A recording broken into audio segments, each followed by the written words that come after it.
Eu não tinha medo e nunca tinha visto nada sobrenatural, mas naquela noite eu me assombrei para valer. Aquilo parecia um pesadelo acordado, uma verdadeira história de terror. Olá, o meu nome é Jailson.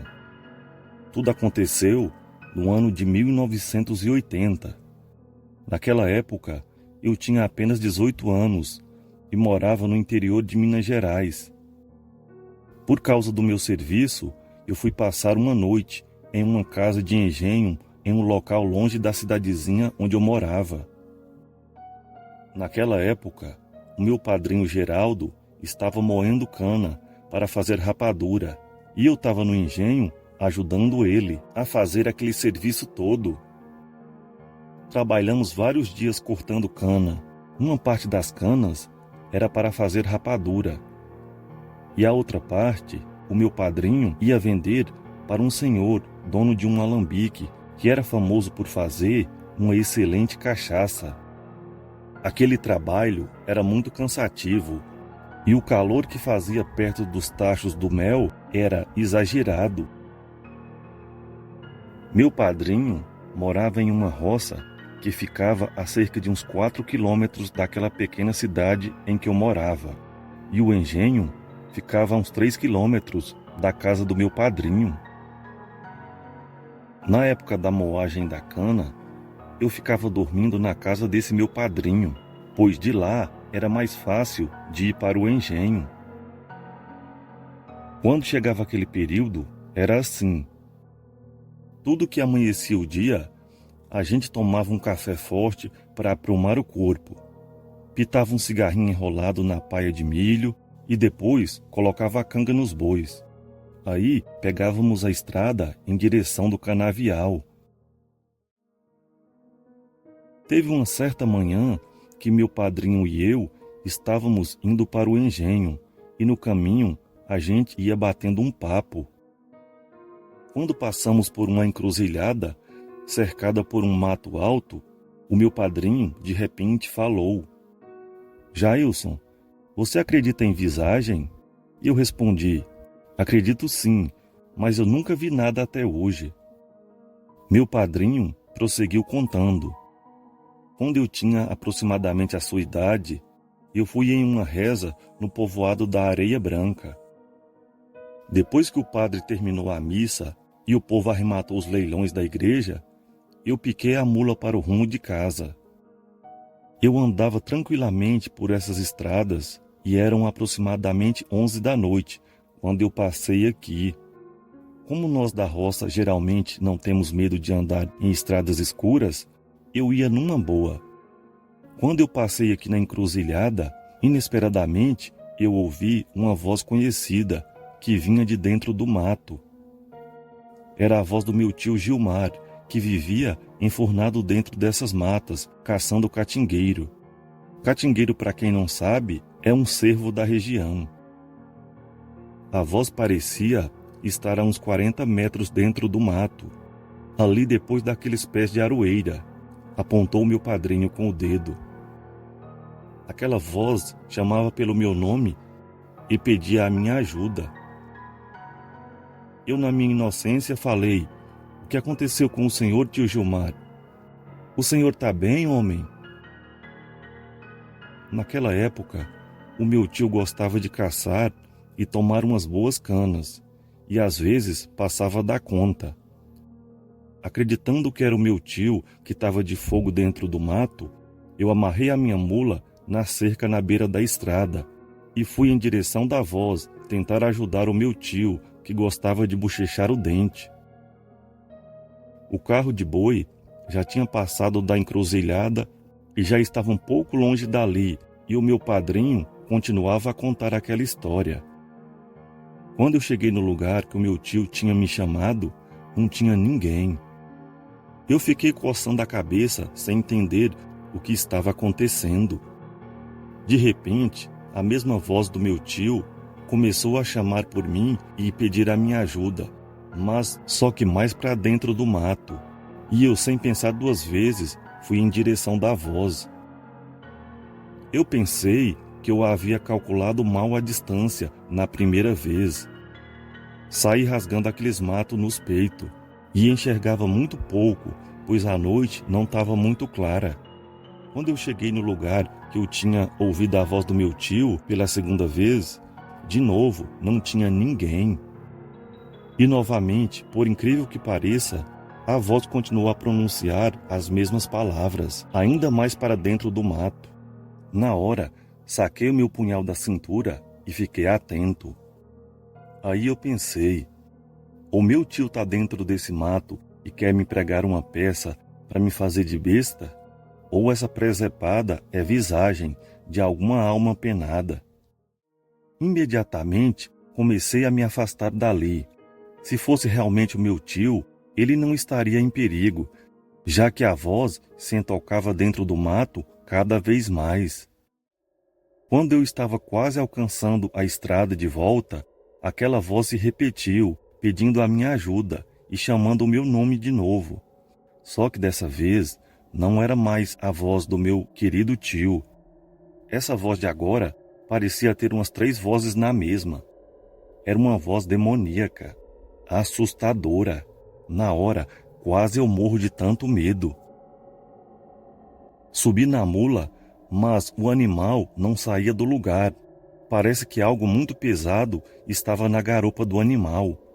Eu dei umas 2 chicotadas na mula e o animal permanecia parado e assustado. Ali eu vi que não adiantava bater. No desespero, pensei em deixar a mula ali e meter o pé na estrada, na carreira. E foi aí que eu comecei a rezar. Só a fé poderia interceder por mim com o divino. Não demorou e aquela mula arrancou dali com tudo. Eu tive que me segurar para eu não cair de tanto que o animal corria naquela noite escura.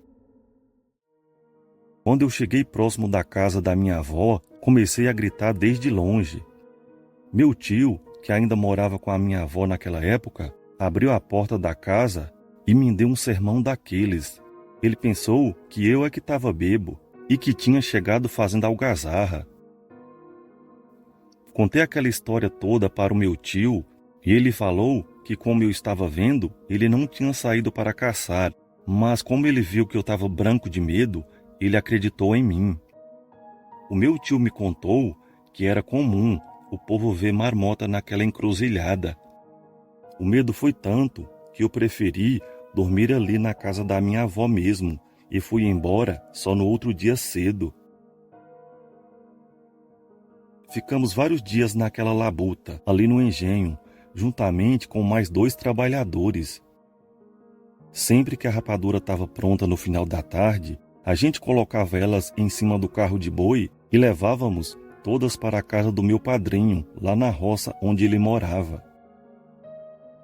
Em um determinado dia, a gente chegou para trabalhar naquele engenho como de costume, só que quase no final da tarde, a canga que prendia os bois no carro se quebrou em um dos lados.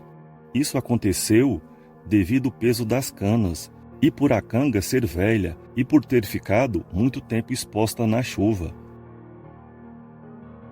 Quando deu 5 horas da tarde, a gente tinha feito umas 50 rapaduras das grandes.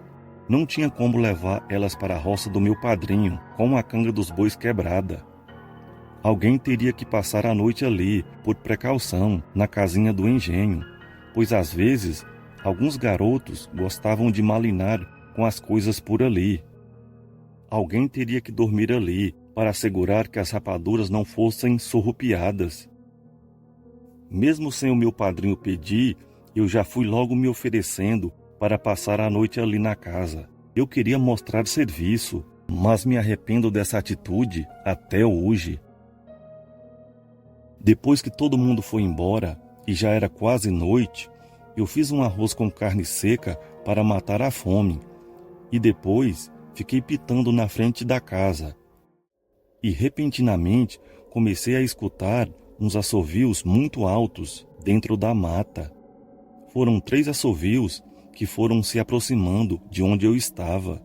Como eu não era bobo, eu não respondi, e logo aqueles assovios ensurdecedores pararam.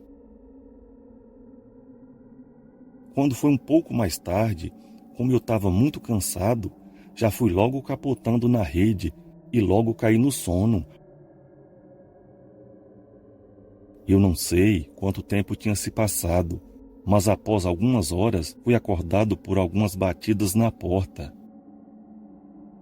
Primeiro foram 3 batidas, que se repetiram por mais umas 3, 4 vezes. Já com bastante medo e com o coração disparado, perguntei quem era. A resposta me acalmou, pois era a voz do meu padrinho Geraldo. Ele só dizia: "Abre essa porta e me deixe entrar." A voz repetia isso e eu pensei que o meu padrinho tinha voltado para buscar as rapaduras, apesar daquilo não fazer sentido naquela hora da noite. A voz continuava a repetir: "Abra essa porta e me deixe entrar." Entretanto, a voz parecia estar mais impaciente e mais raivosa. Eu já ia abrir a porta, mas algo me dizia para eu não fazer isso. E foi aí que eu resolvi olhar através de uma rachadura na porta. O que eu vi do lado de lá me deixou de cabelos em pé. Lá fora tinha uma mulher de cabelos lisos e negros, vestida com um vestido branco. Seus pés pareciam os cascos de um bode. Ela parecia ter um brilho próprio, pois a noite estava escura, mas mesmo assim eu vi a mulher quase toda sem problemas. Entretanto, o seu rosto era escuro e não dava para ver nada. Nessa hora, a voz mudou completamente e as palavras eram repetidas em um tom maligno e furioso. Saí de perto da porta e me escorei em um canto qualquer da casa, totalmente aterrorizado. Imediatamente me lembrei da história do meu padrinho Geraldo sobre o seu encontro com a entidade das matas que imitava a voz de conhecidos. Depois de um tempo a voz parou, mas o que estava lá fora começou a rodear a casa. Logo após, aquilo subiu no telhado e ficou fazendo uns sons horripilantes lá em cima da casa. Ficar acuado dentro da casa com aquilo lá fora era um tormento total. Eu não ia aguentar passar a noite ali naquela situação. E foi aí que eu abri a porta e saí correndo na direção de casa. Quando eu tinha afastado um pouco da casa, olhei para trás, mas não tinha nada lá em cima. Mesmo a estrada estando escura, estava menos aterrorizante do que permanecer dentro daquela maldita casa. Fui correndo em direção da casa do meu padrinho e nada mais aconteceu. Porém, eu pressentia que quando eu fosse passar pela encruzilhada, aquilo que aconteceu dentro da casa poderia se repetir. Aquele pensamento me assombrou bastante. Passei pela encruzilhada, entretanto, nada mais aconteceu, e depois de um tempo, cheguei na casa do meu padrinho. Eu ainda trabalhei com meu padrinho por muitos anos naquele engenho, mas até hoje eu não me esqueço da noite de terror que eu vivi.